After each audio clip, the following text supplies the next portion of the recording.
So, just as a little recap of where we are today with the medical system against the rest of us. The medical system, I told you earlier, is suing RFK and the administration because they took the COVID vaccine away as a mandatory vaccine for children and for pregnant women. So that's what the lawsuit is. The lawsuit says, no, you must force children and pregnant women to take the COVID vaccine because that's for some reason, I guess, beneficial to the medical system.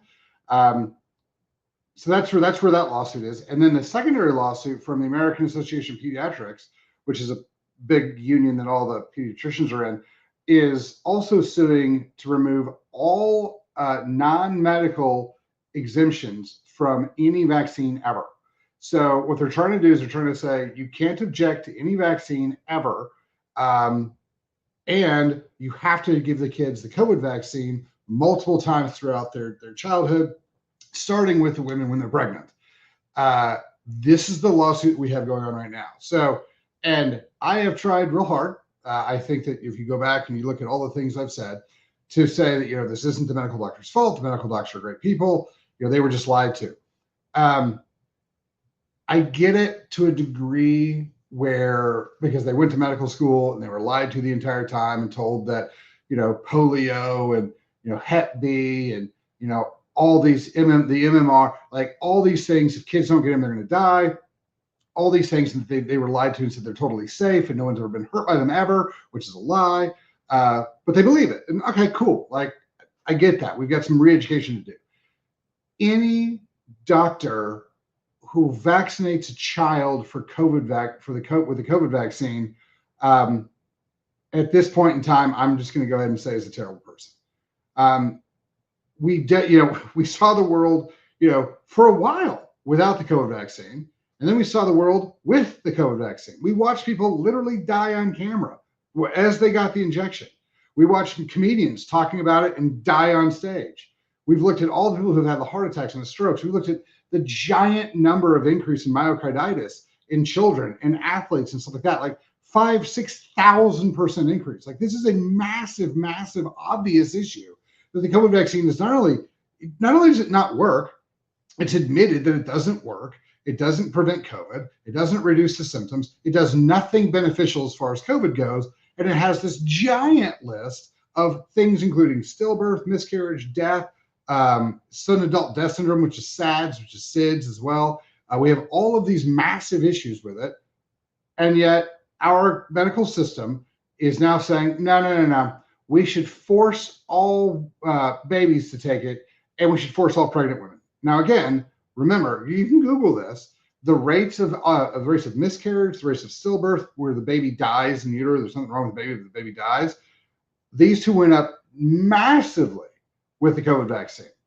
You look at the same women, same time period, ones who got the vaccine, ones who didn't, we see a massive rise in stillbirths and miscarriages. And then we've seen zero positive effect as far as not getting COVID, having COVID be less severe, or not transmitting COVID with the COVID vaccine. So it's effectively has zero functionality in the positive market and has this massive amount of negative. However, our medical system is still forcing you to give it to your kids. It's still forcing you to give it to pregnant women. Or else you can't go to school, can't do this, can't do that. Insurance isn't going to cover X, Y, Z. This is where we're at.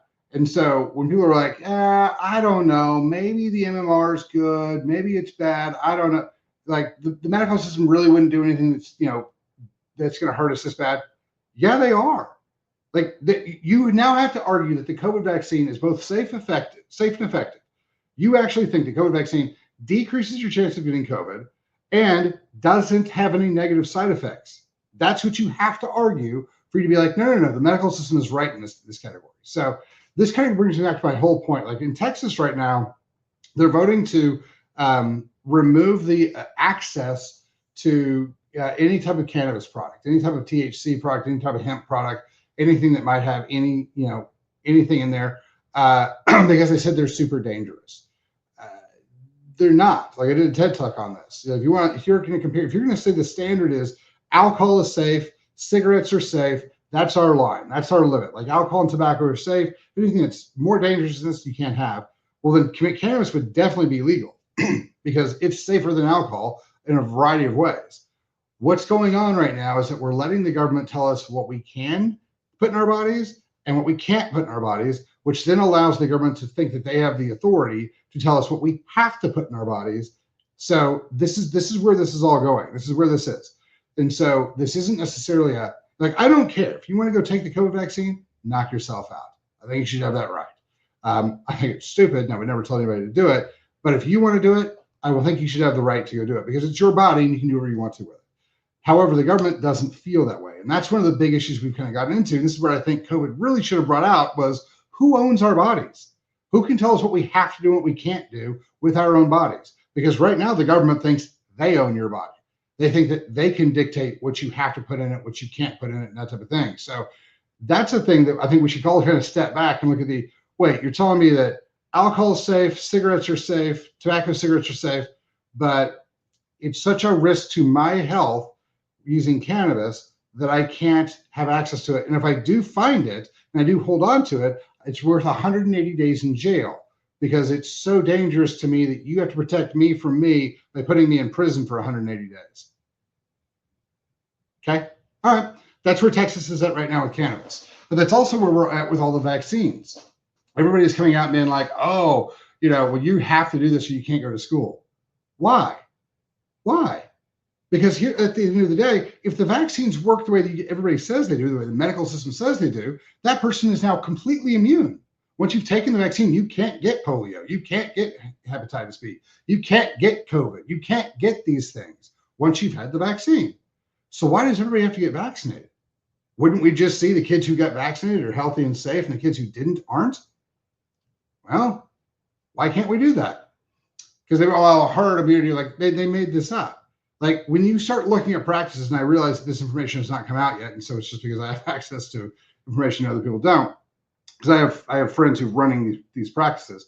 If you look at in the pediatric practices, the ones who don't force vaccinate, the ones who give up the $200,000, $300,000, $400,000 a year, maybe $1 million a year in the kickbacks from the vaccine industry by not vaccinating everybody, by allowing choice, what you actually see is that the kids who are not vaccinated, on average, are substantially healthier than the kids who got vaccinated. ADD, ADHD, asthma, autism, all these type of things, behavioral problems, allergies, all sorts of things are way higher in the vaccinated group than they are in the non-vaccinated group. We haven't done these studies officially yet because once we do them officially, then it's going to really kind of turn around like, why are we vaccinating? There have been zero actual research studies on vaccines, whether they're effective or whether they're safe. Now, we've been talking about this for a while, and people are like, oh, you're crazy, you're crazy. Well, everybody's come out. The CDC's come out, the HHS has come out, and been like, yeah, there's no studies. None. Like, we're trying to find some, and we haven't found any. Like, they will do studies on like 150, 200 people for a week, and then be like, nobody died, everything's okay, which is not how you do a study. They didn't do placebo-based. They didn't do longitudinal studies, which means they didn't do it for very long, like years at a time. These studies have not been done. And the funny thing is that it wouldn't be that hard because they could easily do what would, again, not be a phenomenal study as far as studies go, but they could just reach out to all of the pediatricians who don't force vaccinate. And they could be like, how many of these kids are, sick? How many of these kids have allergies and this and that? They could look at the vaccine population and go, how many do we have here? And that could be a preliminary piece of the study. And then they could just go through and be like, all right, let's see who's going to consent to this. We're going to fully vaccinate over here. We're going to not vaccinate over here. We're going to do an actual study. We're going to be like, all right, what do these kids eat? How much exercise do they get? A couple contributing factors. And then where socioeconomic function. And then how do they end up? And, that would be a very, very legitimate study. The problem is, and there's a lot of people on both sides who'd be willing to do that. The people who are 100% for vaccines. And so you'd be like, hey, would you let us just, follow your kids and see how healthy they are? Great. And there's a lot of people on the other side who won't vaccinate their kids. They'd be like, all right, cool. You don't have to vaccinate your kids. Can we watch and see how healthy they are? Like this is not a giant, problem. And I bet a lot of people will be like, yeah, that's fine. Because there's people on both sides who are arguing our side's healthier, our side's better way. And so like prove it. Like let's follow your kids, from birth until they're 20. And let's see which side's healthier. This is not a horribly difficult study to do. And my guess is that we have the information now. We could just go through and like grab people and be like, hey, you didn't vaccinate your kids. It'd be pretty easy to just contact all the Kairos, all the natural health people and be like, hey, since you guys didn't vaccinate your kids, let's get the information, let's get the data. The only problem with that is that when the government comes asking for lists, you always 100% of the time need to run away from it. So, if there's some things you're like, well, I don't know if our government would do horrible, terrible things, there's a whole list of stuff. The number one thing that I would tell you to go back and look at is, you can go back and look at COVID, what they did during COVID, all the lockdowns, all the, immediate, removal of First Amendment rights, religious rights, personal liberties, all those type of things. You go back and look at the Tuskegee experiments. I don't know if you're familiar with this. In the Tuskegee experiments, what they actually did was they took a whole bunch of Black people in the South in Tuskegee, and they told them they were getting vaccines to help them be healthy, and they injected them with syphilis and watched them die. That's 100% what the study was. They were like, what's end stage look like? How quickly do people die? Like, how quickly does it spread? Like, that was it. That was it. They injected, they poisoned all these people with syphilis just to watch people die and to study, how people die and how it spreads in the community. This was legitimately what they did. Like, go look it up, Tuskegee experiments. So this is kind of where we're at. I just want to make sure everybody was aware, if you're not following stuff like I do, your government is trying to force as many things on you as going to make you sick as possible, because they're all tied in together. The FDA, the CDC, the NIH, the pharmaceutical companies are all tied in together. They're all making money off each other. They're all creating power off of each other. And the idea is that if we can keep everybody sick, if we can keep everybody, just a low level of miserable, then they can sell drugs to them forever. They can sell the SSRIs, which we know don't work. They can sell the statin drugs, which we know don't have anything to do with it. They can sell they sell the antidepressants. They can sell the benzodiazepines. They can sell the energy stuff. They can sell all the things. As long as you're miserable, you're a market they can sell to, because if you're not miserable, they have nothing to sell you. And so the goal is to make as many people miserable and sick as they can, so they can sell as much as they can. That's legitimately what this is. And the argument that I'm wrong is real hard when you're trying to mandate that everybody get a vaccine that we all know is terrible. Like, you have to argue that the COVID vaccine is safe and effective to then be willing to say we should force it on children and pregnant women. That's the argument you have to make. Forget about all the other vaccines. Right now, you've got to make the argument that the COVID vaccine is super safe and super effective at blocking and preventing COVID-19 spread and the problems that it creates. You have to say that's completely safe and it's effective in order to say we should force everyone to put this in their children. That's where we're at. So, I'm hoping people will start to come over to the side of, no, we should not be forcing people to put things in their body or forcing people not to put things in their body. Like, the government should no longer have the right to own our bodies. We should get to own our bodies and tell the government what we want to do with our bodies. Like, I think we should start having this conversation, because every single time the government's been trying to, help us decide, they've done terrible things. During Prohibition, you can look at this up too. During Prohibition, because the government wanted to show how terrible alcohol was, they poisoned a bunch of alcohol. And then when people got sick or died, they were like, see, alcohol is super bad for you. You shouldn't have it. And this is why. Look at all these people who died, even though the government was the one who poisoned the alcohol. So, this is kind of where they're at.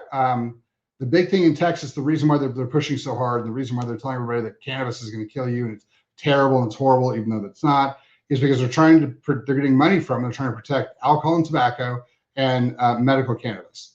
That's it. They're trying to give some of their friends a monopoly on all of the cannabis in the state. The only problem with that is that once you're on that list, they've already been told that if you're using cannabis for any problems that you have, they're going to take away your concealed carry rights and take away your Second Amendment rights, so you don't have access to firearms anymore. That's what that list is going to do. And we've already been told this. We already know this, but they're trying to grow that list so they have a reason to take people's guns away, and they have a list of who all is on cannabis. So, kind of take a stock of where everything is. If you live in Texas, call your representatives and be like, we don't like this. You guys need to back up off of us and quit acting like you own our bodies, and don't vote for the Senate Bill 4 or 5, whatever it is. So it went through once, and Abbott was like, no, I don't want to do this. It's going to take away, a lot of veterans are using this for pain. A lot of veterans are using this for PTSD. A lot of people are using this for sleep. A lot of the people are using this for pain, so they don't have to use opioids and things like that. And so he vetoed it, and they turned right around. They're like, all right, we still want to ban it because we're still getting paid to ban it. So we're going to try to get this thing banned.